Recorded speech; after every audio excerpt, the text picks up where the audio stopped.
വരാം ഇപ്പോ എന്ന് പറയുന്നുണ്ട്. നൗഫൽ ഇന്നത്തെ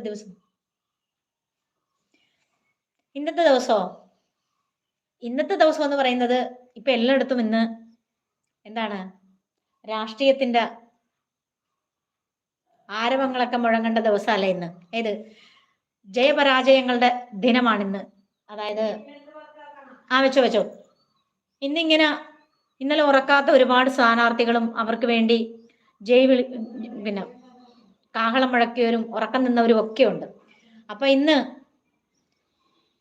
അതിനൊക്കെ വേണ്ടിയിട്ട് കഷ്ടപ്പെട്ടവരെല്ലാവരും ജയം തോൽവി തോറ്റവരൊരിക്കലും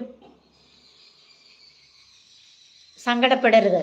കാരണം ജയിക്കാൻ ഒരാൾക്ക് നമ്മൾ പ്രചോദനമായെങ്കിൽ നമ്മുടെ തോൽവിയാണ് അവരെ ജയിപ്പിച്ചത് എന്നുള്ളൊരു തിരിച്ചറിവ് നമ്മുടെ ഉള്ളിലോട്ട് വന്നാൽ നമ്മൾ ഹാപ്പി, ജയിച്ചവര് ഹാപ്പി, എല്ലാവരും ഹാപ്പി. നമുക്കൊരവസരം കിട്ടി തോൽക്കാൻ, 10 ജനം അറിയാൻ ഒരവസരം കിട്ടി. ഇപ്പം ഞങ്ങൾ ക്ലാസ്സിൽ സാറ് പറഞ്ഞു ആരൊക്കെ സ്ഥാനാർത്ഥികളുണ്ടെന്ന് ചോദിച്ചു. അപ്പം ചിലർ ഒക്കെ കൈപൊക്കി. ആരെങ്കിലും പാർട്ടിക്കാർ വന്ന് നമ്മളോട് ആവശ്യപ്പെടുവാണ് ഇലക്ഷൻ നിൽക്കണം എന്ന് പറഞ്ഞാൽ എനിക്ക് പറ്റില്ല, ഒരിക്കലും പറയരുത് എന്നാണ് പറഞ്ഞത്.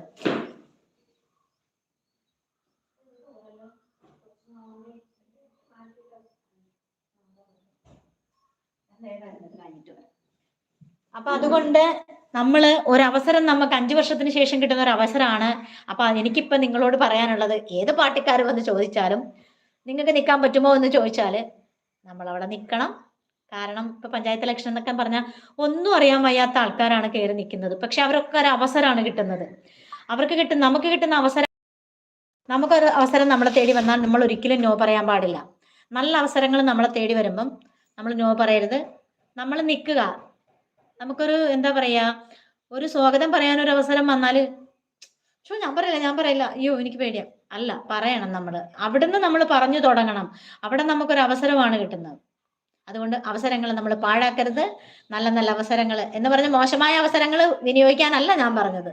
നല്ല നല്ല അവസരങ്ങൾ, ലൈഫിൽ നല്ല നല്ല അവസരങ്ങൾ വരുമ്പം നമ്മൾ